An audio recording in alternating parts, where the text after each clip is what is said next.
நம்ம வீட்டில் குடி தண்ணீருக்காக இந்த RO water purifier machine use பண்ணுறது கம்பல்சரி அப்படிங்கிறது மாதிரி ஆகிப்போச்சு. வீட்டில் கார்பரேஷன் வாட்டர் கனெக்ஷன் இருந்தாலும் சரி அல்லது போர் வாட்டராக இருந்தாலும் சரி இந்த ஆர்ஓ மிஷின் கண்டிப்பாக நம்ம யூஸ் பண்ணியே ஆகணும். ஏதாவது ஒரு ரீசன், ரொம்ப மண்ணாக இருக்குது கார்பரேஷன் வாட்டரு, அதே மாதிரி போர்வெல் வாட்டர் வந்து ரொம்ப உப்பாக இருக்குது அப்படிங்கிற ஏதோ ஒரு ரீசன் கண்டிப்பாக இந்த மிஷின் வந்து வாங்கியே பயன்படுத்தியே ஆகணும் அப்படிங்கிற நிலமையில எல்லாருமே வந்துட்டோம். பட் நாம் இப்போ யூஸ் பண்ணிட்டு இருக்க இந்த ஆர்ஓ மிஷின்லேருந்து பியூரிஃபை ஆகி வர தண்ணீரை குடிக்கிறதுனால எந்த ஒரு யூசேஜுமே இல்லை. இது வந்து ஒரு சத்தற்ற தண்ணீர் தான். இதில் உள்ள சத்துக்கள், மினரல்ஸ் இது எல்லாமே வந்து பியூரிஃபை ஆகி வர்றதில்ல, அதுவும் போயிருது அப்படின்னு நம்ம கேள்விப்பட்டு இருக்கோம். ஸோ இதற்காக ஆர்ஓ மிஷின் யூஸ் பண்ணிட்டு இருக்கவங்க கொஞ்சமாவது டிடிஎஸ் இருக்கணும் நம்ம குடிக்கிற தண்ணீரில் அப்படிங்கிறதுக்காக ரா வாட்டரை கொஞ்சம் மிக்ஸ் ஆகிறது மாதிரி பண்ணுவாங்க. அதே மாதிரி இப்போ ரீசெண்டாக இன்னொரு வழி என்ன அப்படின்னா ஒரு mineral filter, alkaline mineral filter வந்து ஆட் பண்ணிக்கிறது நிறைய பேர் இப்போ பண்ணிட்டு இருக்காங்க. ஸோ அதை பற்றி தான் இந்த வீடியோவில் பார்க்க போகிறோம். ஒரு ஆல்கலைன் மினரல் ஃபில்டரை எப்படி இன்ஸ்டால் பண்ணுறது அப்படின்ட்டு. ஸோ வீடியோவை கண்டினியூவாக பாருங்கள். இந்த alkaline and mineral filter cartridge பார்த்தீங்க அப்படின்னா போஸ்ட் கார்பனுக்கு பதிலாக அப்படியே ரீப்ளேஸ் பண்ணி யூஸ் பண்றது மாதிரியும் வருது. இன்னொரு மாடல் பாத்தீங்க அப்படின்னா எக்ஸ்ட்ராவா நம்ம போஸ்ட் கார்பன்ல இருந்து ப்ராடக்ட் வாட்டர் வர்ற வழியில இதை ஆட் பண்ணிக்கிறது மாதிரியும் வருது. ஸோ உங்களுக்கு எது வேணுமோ அதை நீங்க வாங்கி யூஸ் பண்ணிக்கலாம். நான் இதோட லிங்க் வந்து டிஸ்கிரிப்ஷன்ல கொடுத்துருக்கேன். இந்த ஆர்ஓ மிஷினில் நாம் இன்ஸ்டால் பண்ண போகிற இந்த alkaline and mineral filter cartridge இதுதான். இந்த மினரல் ஃபில்டரில் மொத்தம் 7 ஸ்டேஜஸ் இருக்குது. என்னென்ன மினரல்ஸ் இருக்குது அப்படின்ட்டு இங்கே லிஸ்ட் அவுட் பண்ணியிருக்காங்க. அதோட லிங்க் வந்து டிஸ்கிரிப்ஷன்லையும் கொடுத்துருக்கேன், நீங்கள் செக் பண்ணி கூட பார்த்துக்கலாம். இந்த ஃபில்டர்லையும் வாட்டர் ஃப்ளோ எப்படி போகணும் அப்படின்ட்டு ஏரோ மார்க் கொடுத்துருக்காங்க. ஸோ நம்ம அதுபடி இன் அவுட் கொடுக்கணும். இந்த மினரல் ஃபில்டர் வாங்கும் போது இந்த பிஹெச் லெவல் செக் பண்ணுறதுக்காக 2 சொல்யூஷனும் நமக்கு கொடுத்துருவாங்க. அதே மாதிரி இந்த ஃபில்டரை ஆர்ஓ மிஷினோட கனெக்ட் பண்ணுறதுக்கு 2 எல் டைப் கனெக்டர் வந்து தேவைப்படும் இந்த மாதிரி. ஸோ நம்ம பை பண்ணும்போது அதையும் சேர்த்து வாங்கிக்கலாம். சப்போஸ் நீங்கள் காம்போ கிட் எதுவும் வாங்கியிருந்தீங்க அப்படின்னா அதிலே இந்த எல் கனெக்டர்லாம் நிறைய கொடுத்துருப்பாங்க. இப்போ இந்த ஃபில்டரை நம்ம எப்படி மிஷினில் இன்ஸ்டால் பண்ணுறது அப்படிங்கிறத பார்க்கலாம். நான் இப்போ டாப் சைடில் இந்த ஃபில்டரை வந்து இன்ஸ்டால் பண்ண போகிறேன். சப்போஸ் உங்களுடைய மிஷினுக்கு ஏற்றது மாதிரி நீங்கள் உங்களுக்கு சைட்லேயோ அல்லது டாப்லேயும் கூட நீங்கள் இன்ஸ்டால் பண்ணிக்கலாம். இந்த ஃபில்டரை இன்ஸ்டால் பண்ணுறதுக்கு முன்னாடி நார்மலாக பியூரிஃபை ஆகி வர வாட்டரை ஒரு கிளாஸில் பிடிச்சி வச்சுக்கிறேன். ஏன் அப்படின்னா இதோட டிடிஎஸும் பிஹெச் லெவலும் செக் பண்ணுறதுக்காக. இதில் எவ்வளோ டிடிஎஸ் அண்ட் பிஹெச் லெவல் இருக்குது அப்படிங்கிறத கடைசியில் பார்க்கலாம். ஸோ இதை ஃபிக்ஸ் பண்ணுறதுக்கு முன்னாடி ஃபஸ்ட்டு பவர் கனெக்ட் பண்ணுற ஒயரை ரிமூவ் பண்ணிடுங்க. அதுக்கப்புறம் வாட்டர் டேப்பில் இருக்கிற வால்வை வந்து க்ளோஸ் பண்ணிக்கோங்க. ஸோ இது ரெண்டும் பண்ணணும்.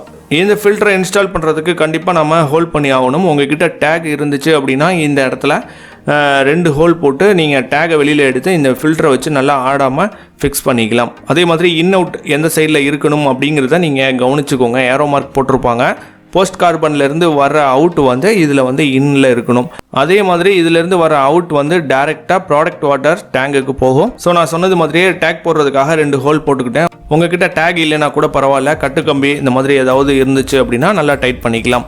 அதே மாதிரி ஹோஸ் உள்ளே போகிறது மாதிரி லெஃப்ட் சைட்லேயும் ரைட் சைட்லேயும் 2 ஹோல் போட்டுக்கிறேன். ஆர்ஓ மிஷினில் ஹோல்ட் பண்ணுறதுக்கு என்கிட்ட சின்னதாக ஒரு சால்ட்ரிங் மிஷின் இருந்துச்சு. ஸோ அதை வச்சு நான் பண்ணிக்கிட்டேன். உங்ககிட்ட என்ன டூல் இருக்கோ அதை வச்சு நீங்கள் ஈஸியாக பண்ணிக்கலாம். ஸோ இதுக்கு தேவையான அளவு ஹோஸ் வந்து நீங்கள் கட் பண்ணிக்கணும். அடுத்து இந்த போஸ்ட் கார்பன்லேருந்து வர அவுட்டை எடுத்து மினரல் கேட்ரேஜோட இன்ல கனெக்ட் பண்ணுறேன். இப்போ இந்த மினரல் கேட்ரேஜ்லேருந்து வெளியில் வர அவுட்டு தான் வந்து ப்ராடக்ட் வாட்டர். அதை டைரெக்டாக டேங்குக்கு கனெக்ட் பண்ணிடுறேன். ஹோஸ் எல்லாம் கரெக்டாக இருக்கா அப்படிங்கிறத ஒரு தடவை செக் பண்ணிக்கிட்டு வால்வை ஓப்பன் பண்ணி மிஷினை ஆன் பண்ணிடலாம்.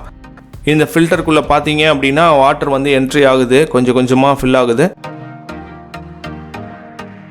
ஸோ ப்ராடக்ட் வாட்டர் வந்து நல்ல ஃப்ளோவில் வருது.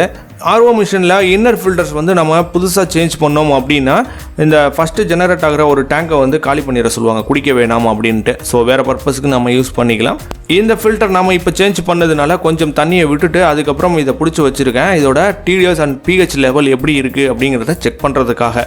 ஸோ வாங்க நெக்ஸ்ட்டு வந்து அந்த பிஹெச் லெவல் அண்ட் டிடிஎஸ் எவ்வளோ இருக்குது அப்படிங்கிறத செக் பண்ணிக்கலாம்.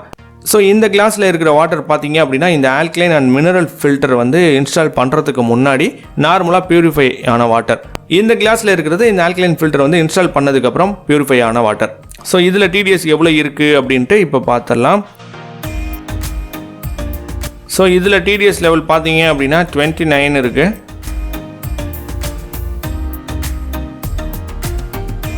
ஸோ இந்த மினரல் ஃபில்டரை ஆட் பண்ணதுக்கப்புறம் இதோட டிடிஎஸ் லெவல் பார்த்தீங்க அப்படின்னா 111 காமிக்குது. ஸோ இன்க்ரீஸ் ஆகிருக்கு அப்படின்ட்டு நம்ம தெரிஞ்சுக்கலாம். ஸோ நெக்ஸ்ட்டு வந்து இந்த லிக்விட் மூலியமாக இதோட பிஹெச் லெவல் எவ்வளோ இருக்குது அப்படிங்கிறத செக் பண்ணிக்கலாம். ஃபஸ்ட்டு இந்த மினரல் ஃபில்டரை ஆட் பண்ணதுக்கப்புறம் பியூரிஃபை ஆகி வந்த வாட்டரில் இந்த சொல்யூஷனை 2-3 சொட்டு விட்டோம் அப்படின்னா பர்பிள் கலரில் அப்படியே சேஞ்ச் ஆகிறத நீங்கள் பார்க்க முடியும். இந்த பர்பிள் கலர் வர்றது பார்த்தீங்க அப்படின்னா 8 to 10க்குள்ளே இருக்கிற pH லெவல். அடுத்து இந்த மினரல் ஃபில்டர் ஆட் பண்ணுறதுக்கு முன்னாடி நார்மலாக பியூரிஃபை ஆன வாட்டரில் இந்த சொல்யூஷனை விட்டோம் அப்படின்னா லைட் எல்லோ கலரில் உங்களுக்கு சேஞ்ச் ஆகிறத பார்க்க முடியும். ஸோ இது வந்து பார்த்தீங்க அப்படின்னா 6.0 அந்த ரேஞ்சில் இருக்குது pH லெவல். ஸோ இந்த pH லெவல் 6ல் இருந்து கிட்டத்தட்ட 8, 9, 10 அந்த ரேஞ்சு வரைக்கும் உங்களுக்கு இன்க்ரீஸ் ஆகிறத பார்க்க முடியும் இந்த மினரல் ஃபில்டர் நாம் ஆட் பண்ணதுக்கப்புறம்.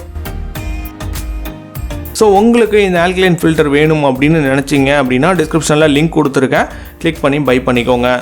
இந்த வீடியோ கண்டிப்பாக உங்களுக்கு யூஸ்ஃபுல்லாக இருக்கும் அப்படின்னு நினைக்கிறேன். வீடியோ பிடிச்சிருந்தா மறக்காமல் லைக் பண்ணிவிட்டு நிறைய பேருக்கு பயன்படுற வகையில் ஷேர் பண்ணுங்கள். தேங்க்யூ.